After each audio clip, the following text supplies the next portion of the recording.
Ooh, ladies and just hit the microphone.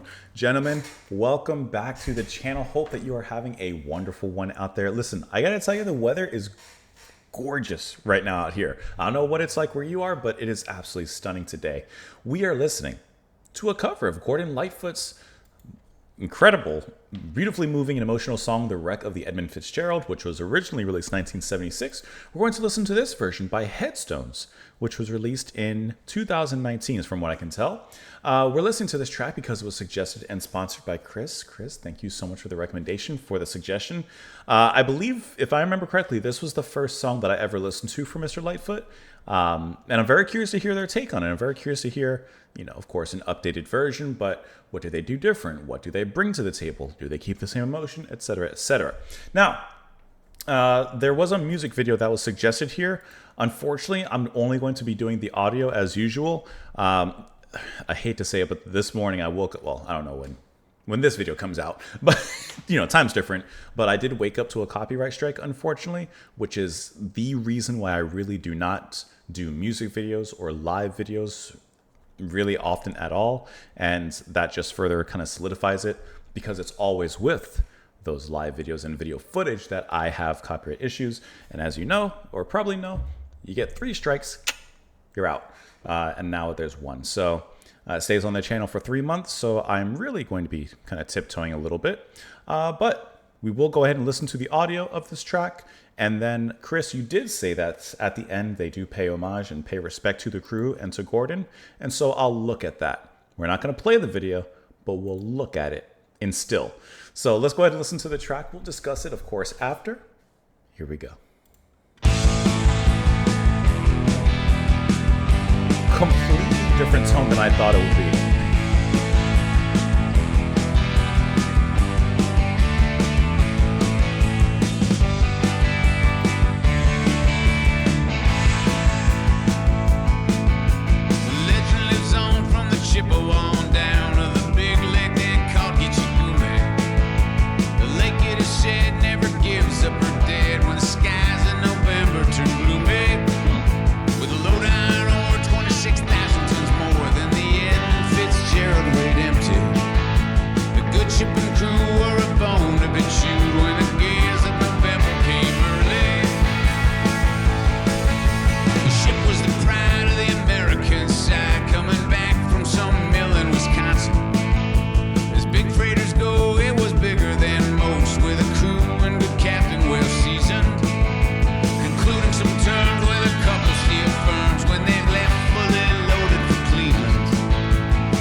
I really like this more upbeat musical aspect to it, because it does lend itself to a different side of the story.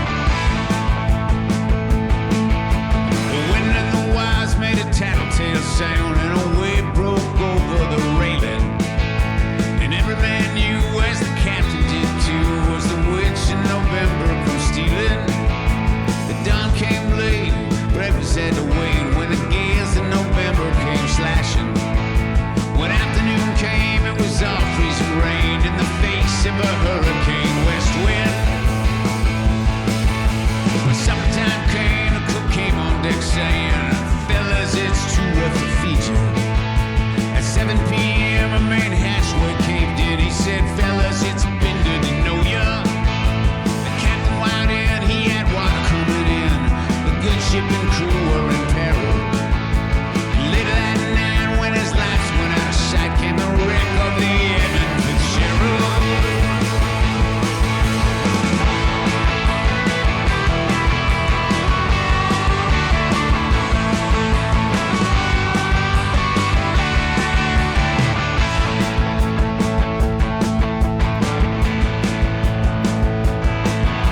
Does anyone know where the love of God goes when the waves turn the minutes to hours? That's the line. The searchers all say they'd have made Whitefish Bay if they'd put 15 more miles behind her.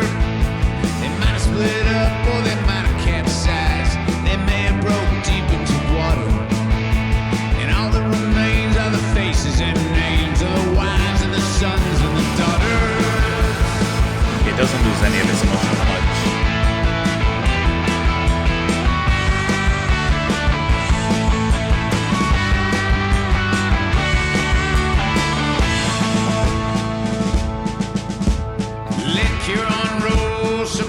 Sings in the rooms of a ice water mansion.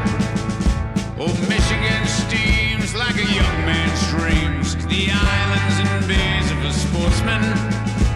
And farther below, Lake Ontario takes in one Lake Erie can cinder. And the iron boats go as the mariners all know in the gales of November. Remember, in a musty old hall in Detroit where they prayed in the Maritime Sailors Cathedral. The church bell chimed, it rang 29 times for each man on the Edmund Fitzgerald.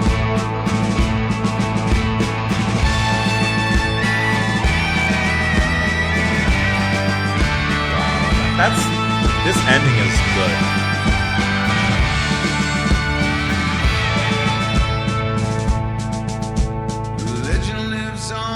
Chippewa down of the big lake they called Gitchagumi. The lake, it is said, never gives up her dead when the skies of November turn gloomy.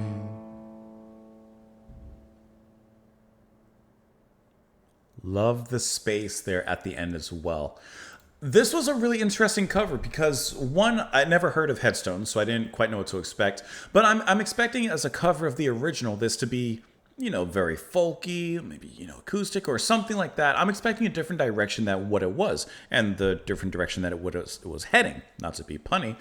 But we got kind of like a much more upbeat, kind of rocking track as compared to the original.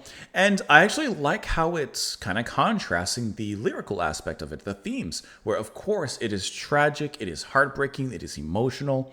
Those lines, reading through it and listening to it again, hit just as hard as the first time, especially the, what is it? Does anyone know where the love of God goes when the waves turn minutes to hours? That is just an incredibly haunting and pervasive line. And what I liked is, once again, the contrast. The music is upbeat. It's not really concentrating musically on something that's tragic and depressive. No, it still maintains a different kind of energy. But it does hit a halfway point when the music changes. The marching drum comes in, which to me lends itself to something a little bit more dramatic. And now it's leaning into the aftermath of the story. The singing, which is performed by lead singer, that's Hugh Dillon, I thought was really great. Not only in the upbeat nature in the beginning, in which it's just kind of describing the journey of the Edmund Fitzgerald and, just a day as any other until, of course, it's not like a day like any other. And I like how his voice it's just a nice rocking voice throughout. However, the haunting aspect really comes through in the way that he sings at the end when everything slows down, space opens up, and there's a little bit more of a gravitas being lent towards that section of the song. Then you have him playing harmonica while ever so briefly, it's striking an emotional chord. It's striking the heart. It sounds like like when bagpipes are played at a funeral or a procession and things like that. It is a send-off. And I think that for as brief as it is a really nice send-off at the end of this song. And there's a little bit of echo in his voice, or maybe not echo, but maybe some room given to his voice to give it a little bit of space, right? That's what room is, When you add, I don't know exactly what it's called, but when in production, but you have like different settings to add kind of a roominess to different aspects of the instrumentation.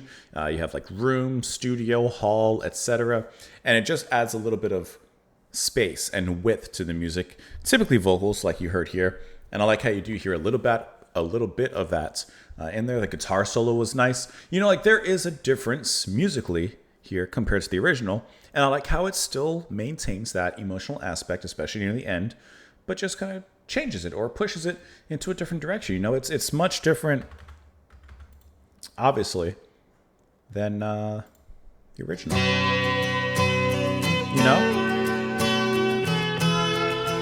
One's a little slower, a little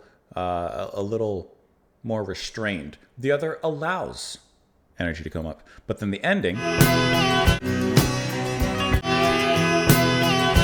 like I feel like the harmonica kind of captured that guitar line at the end, you know, from the original. I feel like it kind of hits a similar note, so to speak.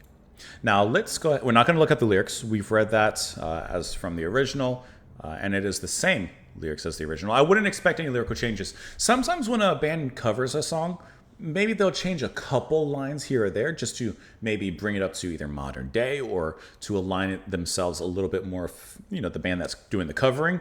But of course here, they do the respectful thing and just keep the homage to themselves. Now, once again, we're not playing the video because I am not risking any more copyright issues. But I would imagine here he's singing on top of Lake Superior there. And I did see that they are a Canadian punk band. I got a change in scenery here. And then as was mentioned by Chris, you do have the ending, which pays homage to the Edmund Fitzgerald, actually showing what I can only imagine as actual pictures of the shipwreck. And then, of course, in honor of the men who lost their lives on the SS Edmund Fitzgerald, an original song by Gordon Lightfoot.